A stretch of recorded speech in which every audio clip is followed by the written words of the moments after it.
canal. O mensageiro não é importante, mas sua curtida é. Curta, inscreva-se e compartilhe cultura. Deixe livros que gostaria de ouvir nos comentários. Obrigado pela preferência. A senhora do Galvão, Machado de Assis, começaram a rosnar dos amores deste advogado com a viúva do brigadeiro, quando eles não tinham ainda passado dos primeiros obséquios. Assim vai o mundo. Assim se fazem algumas reputações más, e, o que parece absurdo, algumas boas. Com efeito, há vidas que só têm prólogo, mas toda a gente fala do grande livro que se lhe segue, e o autor morre com as folhas em branco. No presente caso, as folhas escreveram-se, formando todas um grosso volume de 300 páginas compactas, e sem contar as notas. Estas foram postas no fim, não para esclarecer, mas para recordar os capítulos passados. Tal é o método nesses livros de colaboração. Mas a verdade é que eles apenas combinavam no plano. Quando a mulher do advogado recebeu este bilhete anônimo, não é possível que a senhora se deixe embair mais tempo, tão escandalosamente, por uma de suas amigas, que se consola da viuvez, seduzindo os maridos alheios, quando bastava conservar os cachos. Que cachos? Maria Olímpia não perguntou que cachos eram. Eram da viúva do brigadeiro, que os trazia por gosto, e não por moda. Creio que isto se passou em 1853. Maria Olímpia leu e releu o bilhete, examinou a letra, que lhe pareceu de mulher disfarçada, e percorreu mentalmente a primeira linha das suas amigas, a ver se descobria a autora. Não descobriu nada, dobrou o papel e fitou o tapete do chão, caindo-lhe os olhos justamente no ponto do desenho em que dois pombinhos ensinavam um ao outro a maneira de fazer de dois bicos um bico. Há dessas ironias do acaso, que dão vontade de destruir o universo. Afinal meteu o bilhete no bolso do vestido, e encarou a mucama, que esperava por ela, e que lhe perguntou, Nhanhã não quer mais ver o chale. Maria Olímpia pegou no chale que a mucama lhe dava e foi pô-lo aos ombros, defronte do espelho. Achou que lhe ficava bem, muito melhor que a viúva. Cotejou as suas graças com as da outra. Nem os olhos nem a boca eram comparáveis. A viúva tinha os ombros estreitinhos, a cabeça grande, e o andar feio. Era alta, mas que tinha a ser alta. E os 35 anos de idade, mais nova que ela. Enquanto fazia essas reflexões, ia compondo, pregando e despregando o chale. Este parece melhor que o outro, aventurou a mucama. Não sei, disse a senhora, chegando-se mais para a janela, com os dois nas mãos. Bota outro, Nhanhã. A Nhanhã obedeceu. Experimentou 5 chales dos 10 que ali estavam, em caixas, vindos de uma loja da Rua da Ajuda. Concluiu que os 2 primeiros eram os melhores, mas aqui surgiu uma complicação, mínima, realmente, mas tão sutil e profunda na solução, que não vacilo em recomendá-la aos nossos pensadores de 1906. A questão era saber qual dos 2 chales escolheria, uma vez que o marido, recente advogado, pedia-lhe que fosse econômica. Contemplava-os alternadamente, e ora preferia um, ora outro. De repente, lembrou-lhe a leivosia do marido, a necessidade de mortificá-lo, castigá-lo, mostrar-lhe que não era peteca de ninguém, nem matrapilha, e, de raiva, comprou ambos os chales. Ao bater das 4 horas, era a hora do marido, nada de marido. Nem às 4, nem às 4:30. Maria Olímpia imaginava uma porção de coisas aborrecidas, ia à janela, tornava a entrar, temia um desastre ou doença repentina, pensou também que fosse uma sessão do júri. 5 horas, e nada. Os cachos da viúva também neguejavam diante dela, entre a doença e o júri, com os tons de Ezu Ferrete, que era provavelmente a cor do diabo. Realmente era para exaurir a paciência de uma moça de 26 anos. 26 anos, não tinha mais. Era filha de um deputado do tempo da regência, que a deixou menina, e foi uma tia que a educou com muita distinção. A tia não a levou muito cedo a bailes e espetáculos. Era religiosa, conduziu-a primeiro à igreja. Maria Olímpia tinha vocação da vida exterior, e, nas procissões e missas cantadas, gostava principalmente do rumor, da pompa. A devoção era sincera, tíbia e distraída. A primeira coisa que ela via na tribuna das igrejas, era a si mesma. Tinha um gosto particular em olhar de cima para baixo, fitar a multidão das mulheres ajoelhadas ou sentadas, e os rapazes, que, por baixo do coro ou nas portas laterais, temperavam com atitudes namoradas as cerimônias latinas. Não entendia os sermões, o resto, porém, orquestra, canto, flores, luzes, sanefas, ouros, gentes, tudo exercia nela um singular feitiço. Magra devoção, que escasseou ainda mais com o primeiro espetáculo e o primeiro baile. Não alcançou Candiani, mas ouviu a ida de Elvira, dançou a larga, e ganhou fama de elegante. Eram 5h30, quando Galvão chegou. Maria Olímpia, que então passeava na sala, tão depressa lhe ouviu os pés, fez o que faria qualquer outra senhora na mesma situação, pegou de um jornal de modas, e sentou-se, lendo, com um grande ar de pouco caso. Galvão entrou ofegante, risonho, cheio de carinhos, perguntando-lhe se estava zangada, e jurando que tinha um motivo para a demora, um motivo que ela havia de agradecer, se soubesse. Não é preciso, interrompeu ela friamente. Levantou-se, foram jantar. Falaram pouco, ela menos que ele, mas em todo caso, sem parecer magoada. Pode ser que entrasse a duvidar da carta anônima, pode ser também que os dois chales lhe pesassem na consciência. No fim do jantar, Galvão explicou a demora. Tinha ido, a pé, ao teatro provisório, comprar um camarote para essa noite, davam os Lombardos. De lá, na volta, foi encomendar um carro, os Lombardos. Interrompeu Maria Olímpia. Sim, canta o La Bossetta, canta Jacobson, abalado. Você nunca ouviu os Lombardos? Nunca. E aí está porque me demorei. Que é que você merecia agora? Merecia que eu lhe cortasse a ponta desse narizinho arrebitado. Como ela acompanhasse o dito com um gesto, ela recuou a cabeça, depois acabou de tomar o café. Tenhamos pena da alma desta moça. Os primeiros acordes dos Lombardos ecoavam nela, enquanto a carta anônima lhe trazia uma nota lúgubre, espécie de requiem. E por que a carta não seria uma calúnia? Naturalmente não era outra coisa, alguma invenção de inimigas, ou para afligi-la, ou para fazê-los brigar. Era isso mesmo. Entretanto, uma vez que estava avisada, não os perderia de vista. Aqui acudiu-lhe uma ideia, consultou o marido se mandaria convidar a viúva. Não, respondeu ele, o carro só tem 2 lugares, e eu não hei de ir na boleia. Maria Olímpia sorriu de contente, e levantou-se. Há muito tempo que tinha vontade de ouvir os Lombardos. Vamos aos Lombardos. Lá. Meia hora depois foi vestir-se. Galvão, quando a vi pronta daí a pouco, ficou encantado. Minha mulher é linda, pensou ele, e fez um gesto para estreitá-la ao peito, mas a mulher recuou, pedindo-lhe que não a amarrotasse. E, como ele, por umas veleidades de camareiro, pretendeu consertar-lhe a pluma do cabelo, ela disse-lhe enfastiada, deixa, Eduardo. Já veio o carro. Entraram no carro e seguiram para o teatro. Quem é que estava no camarote contigo ou deles?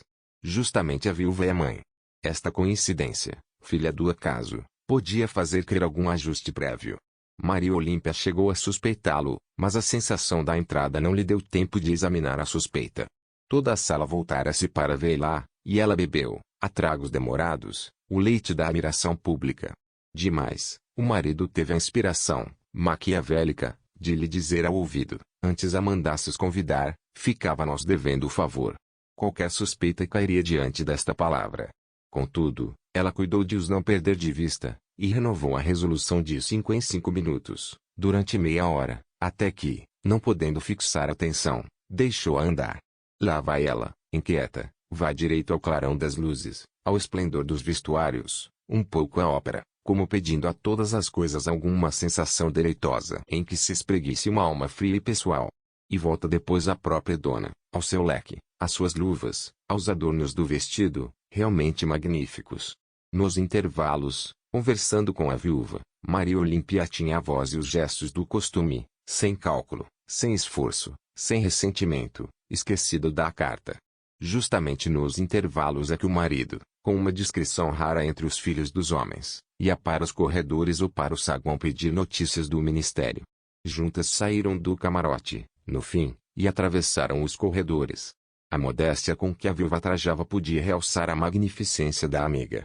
As feições, porém, não eram o que esta afirmou, quando ensaiava os chales de manhã. Não, senhor, eram engraçadas, e tinham um certo pico original. Os ombros proporcionais e bonitos. Não contava 35 anos, mas 31. Nasceu em 1822, na véspera da independência, tanto que o pai, por brincadeira, entrou a chamá-la Ipiranga e ficou-lhe esta alcunha entre as amigas. Demais, lá estava em Santa Rita o assentamento de batismo.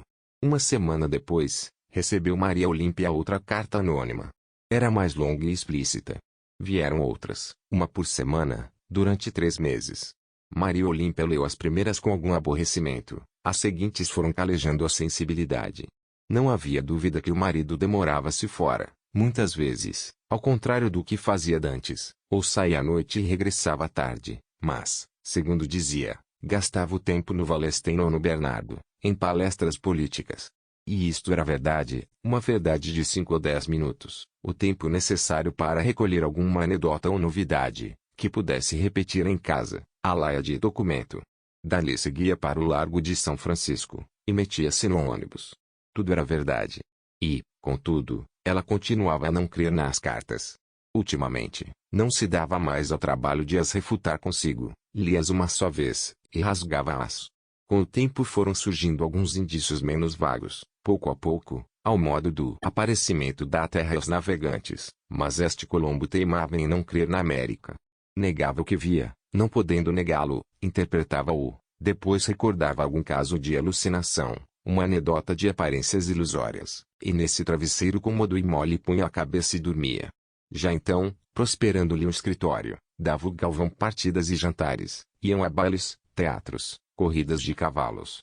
Maria Olímpia vivia alegre, radiante, começava a ser um dos nomes da moda. E andava muita vez com a viúva, a despeito das cartas, a tal ponto que uma destas lhe dizia, parece que é melhor não escrever mais, uma vez que a senhora se regala numa combursaria de mau gosto. Que era combursaria? Maria Olímpia quis perguntá-lo ao marido, mas esqueceu o termo, e não pensou mais nisso.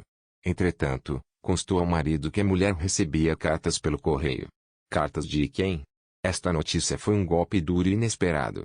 Galvão examinou de memória as pessoas que lhe frequentavam a casa, as que podiam encontrá-la em teatros ou bailes, e achou muitas figuras verossímeis. Em verdade, não lhe faltavam adoradores. Cartas de quem? Repetia-lhe mordendo o beiço e franzindo a testa. Durante 7 dias passou uma vida inquieta e aborrecida, espiando a mulher e gastando em casa grande parte do tempo. No 8º dia, veio uma carta. Para mim? Disse ele vivamente. Não, é para mim, respondeu Maria Olímpia, lendo o sobrescrito. Parece letra de Mariana Odílio Fontoura. Não queria lê-la, mas o marido disse que a lesse. Podia ser alguma notícia grave.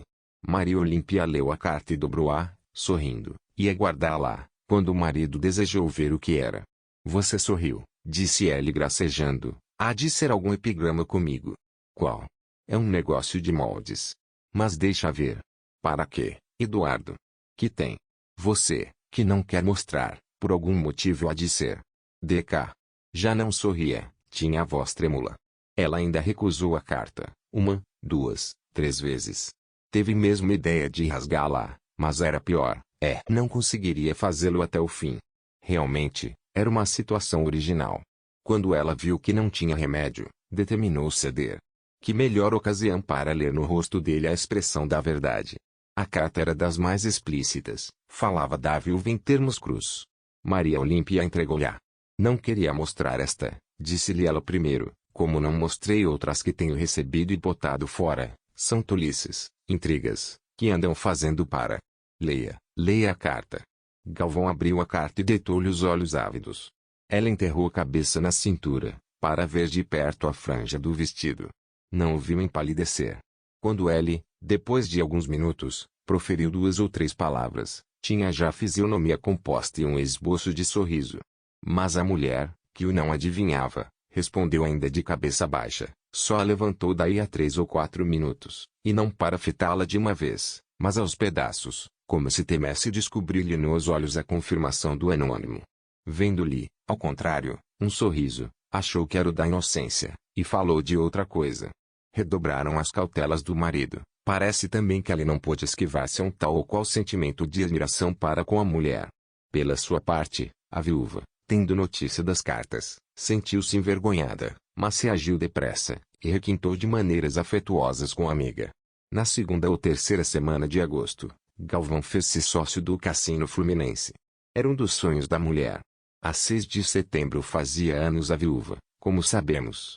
Na véspera, foi Maria Olímpia, com a tia que chegara de fora, comprar-lhe um mimo, era uso entre elas. Comprou-lhe um anel.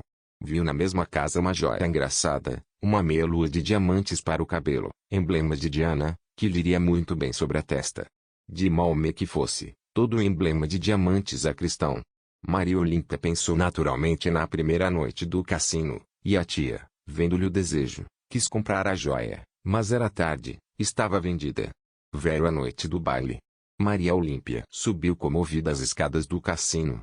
Pessoas que a conheceram naquele tempo, dizem que o que ela achava na vida exterior, era a sensação de uma grande carícia pública, a distância, era a sua maneira de ser amada.